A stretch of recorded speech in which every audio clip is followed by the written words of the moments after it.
Welcome to kitchen arcade. இன்றைக்கி நம்ம என்ன ரெசிபி பார்க்க போகிறோன்னா பட்டாணி குழம்பு. இது சாதம், இட்லி, சப்பாத்தி, பூரி எல்லாத்துக்குமே நல்லாயிருக்கும்.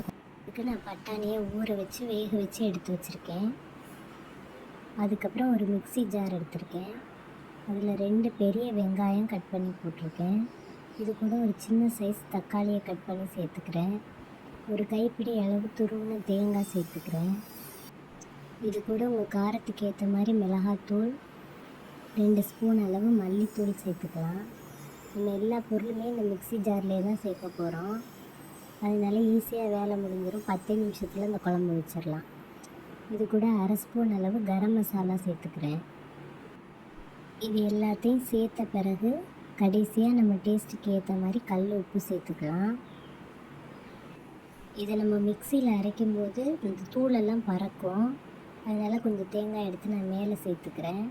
இது கூட கொஞ்சமாக தண்ணி சேர்த்துக்கலாம். அரைக்கிறதுக்கு மட்டும் அதிகமாக தண்ணி சேர்க்கக்கூடாது. இந்த மாதிரி கொஞ்சமாக ஊற்றிக்கணும் தண்ணியை.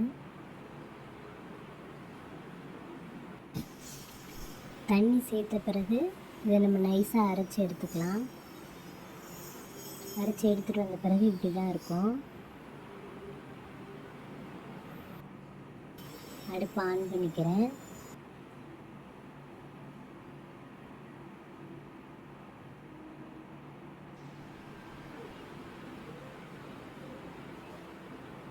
இதில் ஒரு 1லேருந்து 1.5 ஸ்பூன் அளவு எண்ணெய் சேர்த்துக்கிறேன். எண்ணெய் நல்லா காயட்டும். காஞ்ச பிறகு கொஞ்சமாக கடுகு சேர்த்துக்கிறேன். கடுகு பொரியட்டும்.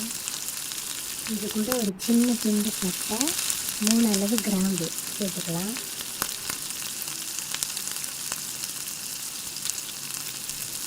இது கூட நம்ம அரைச்சி வச்சிருக்கிற வேக சேர்த்துக்கலாம்.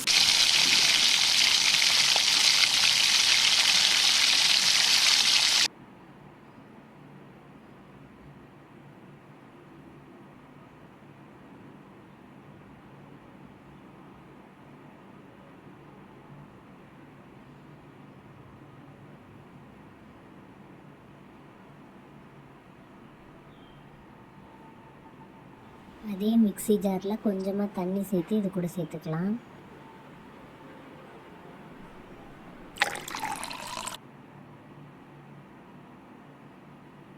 இந்த மசாலா பொருட்களோட பச்சை வாசனையெல்லாம் போகிற அளவுக்கு கரண்டி வச்சு நல்லா மிக்ஸ் பண்ணிக்கலாம்.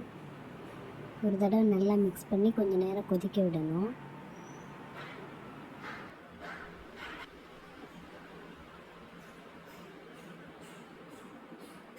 பச்சை வாசனை போனதுக்கப்புறம் நம்ம வேக வச்சு எடுத்து வச்சுருக்க பட்டாணியை இது கூட சேர்த்துக்கலாம். அந்த தண்ணியை வேஸ்ட் பண்ண தேவையில்லை. அந்த பட்டாணி வேக வச்ச தண்ணியை சேர்த்து இதில் சேர்த்துக்கலாம். ஒரு தடவை நல்லா கலந்து விட்டுட்டு இன்னும் உங்களுக்கு எவ்வளோ தண்ணி தேவையோ அந்தளவுக்கு தண்ணி சேர்த்துக்கலாம். சில பேருக்கு திக்காக இருந்தால் பிடிக்கும், சில பேருக்கு தண்ணியாக இருந்தால் பிடிக்கும். உங்களுக்கு எப்படி விருப்பமோ அந்த அளவுக்கு ஏற்ற மாதிரி தண்ணியை இந்த டைமில் அட்ஜஸ்ட் பண்ணிக்கலாம்.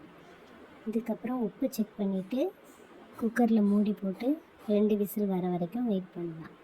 2 விசில் வந்ததுக்கப்புறம் பட்டாணி குழம்பு ரெடி ஆயிரும். இதை நீங்கள் சாதத்தோடையும் சாப்பிட்லாம், டிஃபனுக்கும் சாப்பிட்லாம். எல்லாத்துக்குமே இந்த ரெசிபி நல்லா சூட் ஆகும். இந்த ரெசிபியை ட்ரை பண்ணி பாருங்கள். பிடிச்சிருந்தா ஒரு லைக் கொடுங்க. சேனலுக்கு மறக்காமல் சப்ஸ்கிரைப் பண்ணுங்கள். ஃப்ரெண்ட்ஸ் அண்ட் ஃபேமிலி கூட ஷேர் பண்ணுங்கள். தேங்க்யூ.